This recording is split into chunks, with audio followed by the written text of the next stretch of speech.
we welcome you to the official podcast of the Fish Wrapper publication, bringing you story content to inspire, encourage, and uplift the soul.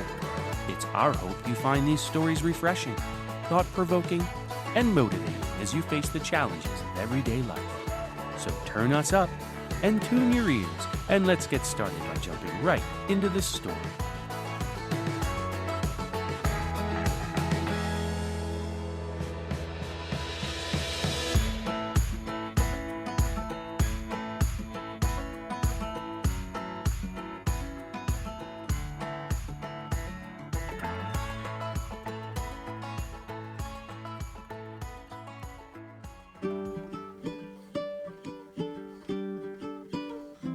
A Thanksgiving Day Invitation, read by Michael D'Annunzio.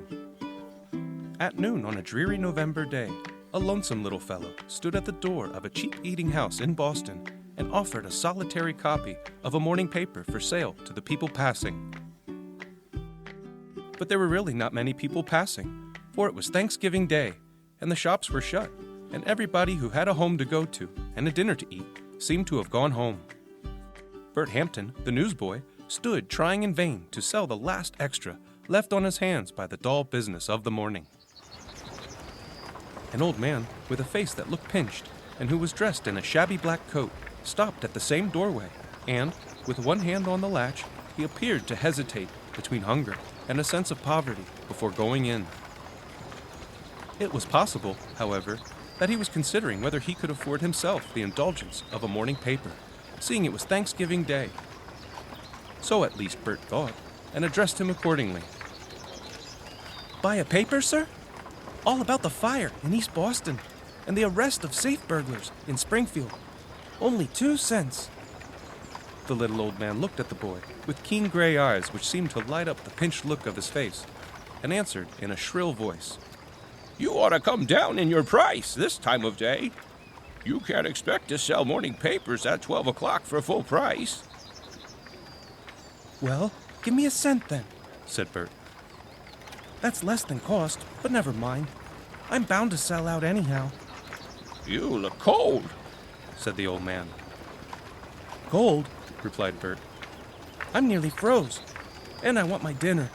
And I'm going to have a big dinner too, seeing it's Thanksgiving Day. "Ah, lucky for you, my boy," said the old man. "You've got a home to go to, and friends too, I hope." No, sir. No home. And no friend. Only my mother. Bert hesitated and grew serious, then suddenly changed his tone. And Hop Houghton. I told him to meet me here, and we'd have a first-rate Thanksgiving dinner together, for it's no fun to be eating alone Thanksgiving Day. It sets a fellow thinking, if he ever had a home, and then hasn't got a home anymore. "It's more lonesome not to eat at all," said the old man, his gray eyes twinkling. "And what can a boy like you have to think of? Here, I guess I can find 1 cent for you, though there's nothing in the paper, I know." The old man spoke with some feeling, and his fingers trembled, and somehow he dropped 2 cents instead of 1 into Bert's hand. Here, you've made a mistake, cried Bert. A bargain's a bargain. You've given me a cent too much. "No, I didn't. I never give anybody a cent too much." But see here. And Bert showed the 2 cents, offering to return one. "No matter," said the old man. "It will be so much less for my dinner, that's all." Bert had instinctively pocketed the pennies, but his sympathies were excited. Poor old man, he thought. He's seen better days, I guess. Perhaps he's no home. A boy like me can stand it, but I guess it must be hard for him. He meant to give me the odd cent all the while, and I don't believe he has had a decent dinner for many a day. All this, which I've been obliged to write out slowly in words, went through Bert's mind like a flash. He was a generous little fellow, and any kindness shown him, no matter how trifling, made his heart overflow. Look here, he cried. Where are you going to get your dinner today? "I could get it right here as well as anywhere. It doesn't matter much to me," replied the old man. Come, eat dinner with me, said Bert. I'd like to have you. "I'm afraid I can't afford to dine as you're going to," said the man with a smile, his eyes twinkling again. I'll pay for your dinner, Bert exclaimed. Come, we don't have a Thanksgiving but once a year, and a fellow wants a good time then. But you're waiting for another boy. Oh, Hop Houghton. He won't come now. It's too late. He must have gone to a place down in North Street, I guess. A place I don't really like. They is much too rowdy for my liking. Bert cast a final glance up the street, but could see nothing of his friend. No, he won't come now. So much worse for him. He likes the men down there. I don't. Ah, said the man, taking off his hat and giving it a brush with his elbow as they entered the restaurant, as if trying to appear as respectable as he could in the eyes of a newsboy of such fastidious tastes. To make him feel quite comfortable in his mind on that point, Bert hastened to say, I mean rowdies and such. Poor people, if they behave themselves, are just as respectable to me as rich folks. It ain't all upper class or aristocratic. Ah, indeed. And the old man smiled again and seemed to look relieved. I'm very glad to hear it. He placed his hat on a hook and took a seat opposite Bert at a little table which they had all to themselves. Bert offered him the bill of fare. I must ask you to choose for me. Nothing very extravagant. You know I am used to plain fare. So am I. But I'm going to have a dinner for once in my life. And so are you, cried Bert generously. What do you say to chicken soup? And wind up with a big piece of squash pie. How's that for Thanksgiving dinner? Sumptuous, said the old man, appearing to glow with the warmth of the room and the prospect of a good dinner. But won't it cost you too much? Too much? No, sir, said Bert. Chicken soup, 15 cents. Pie? They give tremendous big pieces here. Thick, I tell you. 10 cents. That's 25 cents. Half a dollar for two. Of course, I don't do this way every day of the year, but Mother's glad to have me once in a while. Here, waiter. And Bert gave his princely order, as if it were no very great thing for a young liberal fellow like him, after all. Where is your mother? Why don't you take dinner with her? The little man asked. Bert's face grew sober in a moment. That's the question. Why don't I? I'll tell you why I don't. I've got the best mother in the world. What I'm trying to do is to make a home for her, so we can live together and eat our Thanksgiving dinners together sometime. Some boys want one thing, some another. There's one goes in for good times, another's in such a hurry to get rich, he don't care much how he does it. But what I want most of anything is to be with my mother and my two sisters again, and I'm not ashamed to say so. Bert's eyes grew very tender, and he went on, while his companion across the table watched him with a very gentle, searching look. I haven't been with her now for 2 years, hardly at all since Father died. When his business was settled up, he kept a little store in Hanover Street. It was found he hadn't left us anything. We had lived pretty well up until that time, and I and my two sisters had been to school, but my mother had to do something, and her friends got her places to go nursing. She's a nurse now. Everybody likes her, and she has enough to do. We couldn't be with her, of course. She got us boarded at a good place, but I saw how hard it was going to be for her to support us. So I said, I'm a boy. I can do something for myself. You just pay the board for the girls and keep them in school, and I'll go to work and maybe help you a little, besides taking care of myself. What could you do? Said the little old man. That's just it. I was only 11 years old, and what could I do? What I should have liked would have been some nice place where I could do light work and stand a chance of learning a good business. But beggars mustn't be choosers. I couldn't find such a place, and I wasn't going to be loafing about the streets. So I went to selling newspapers. I've sold newspapers ever since, and I shall be 12 years old next month. You like it? Said the old man. I like to get my own living, replied Bert proudly. But what I want is to learn some trade or regular business and settle down and make a home for my mother. But there's no use talking about that. Well, I've told you about myself, added Bert. Now suppose you tell me something. About myself? Yes, I think it would go pretty well with pie.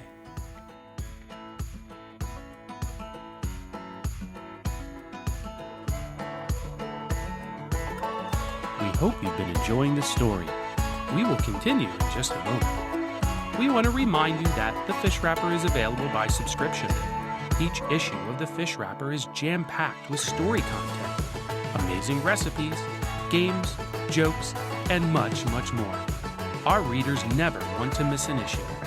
And you can order yours today by visiting thefishwrapperonline.com or by calling 717-400-FISH. That number again is 717-400-FISH. Now let's return and finish the story.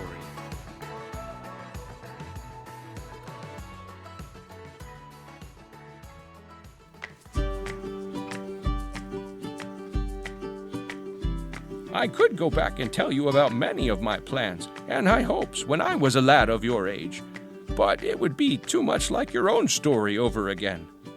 Life isn't what we think it will be when we're young. You'll find that out soon enough. And I'm all alone in the world now, and I'm nearly 70 years old.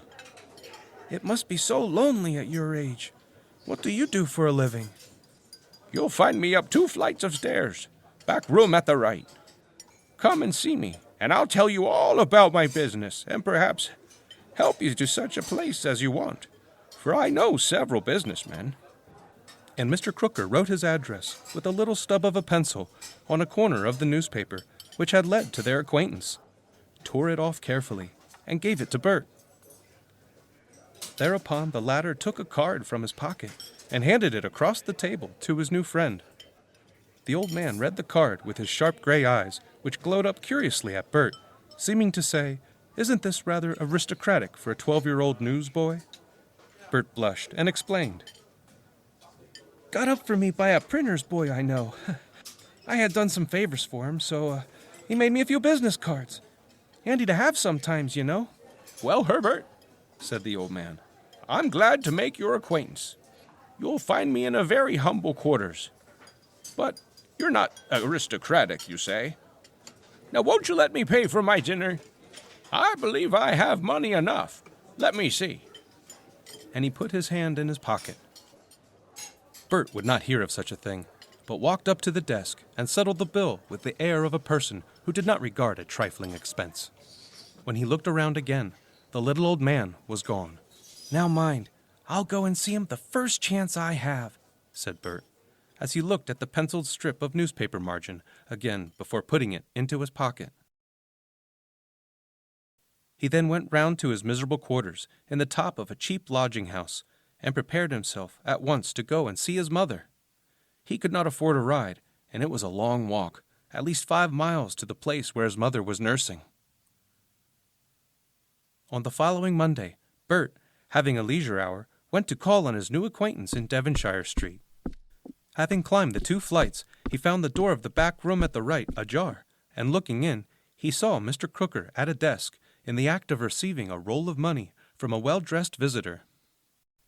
Bert entered unnoticed, and waited till the money was counted and a receipt signed. Then, as the visitor departed, Mr. Crooker noticed the lad, offered him a chair, and then turned to place the money in the safe. So this is your place of business, said Bert, glancing about the plain office room. What do you do here? I buy real estates, sometimes, sell, rent, and so forth. Who for? asked Bert. For myself, said the old gentleman with a smile. Bert started, perfectly aghast at the situation. This, then, was the man who he had invited to dinner and treated so patronizingly the preceding Thursday. I thought you were a poor man. I am a poor man, said Mr. Crooker, locking his safe. Money doesn't make a man rich. I've money enough. I own houses in the city. They give me something to think of, and so keep me alive. I had truer riches once, but I lost them long ago. From the way the old man's voice trembled and eyes glistened, Bert thought he must have meant by these riches the friends he had lost, wife and children perhaps. To think of me inviting you to dinner, he said, abashed and ashamed. It was odd, but it may turn out to have been a fortunate circumstance for both of us. I like you. I believe in you. And I have an offer to make you. I want a trusty, bright boy in this office. Somebody I can bring up to my business and leave it with, as I get too old to attend to it myself. What do you say? What could Bert say? Again that afternoon he walked, or rather ran, to his mother, and after consulting with her, joyfully accepted Mr. Crooker's offer. Interviews between his mother and employer followed. The lonely, childless old man who owned so many houses wanted a home. And one of these houses he offered to Mrs. Hampton with ample support for herself and children if she would also be sure to care for him. Of course, this proposition was accepted, and Bert soon had the satisfaction of seeing the great ambition of his life accomplished. He had employment which promised to become a profitable business, and indeed, it did in a few years. The old man and the lad proved useful to each other, and more than that, he was united once more with his mother and sisters in a happy home, where he has since had many Thanksgiving dinners. The end.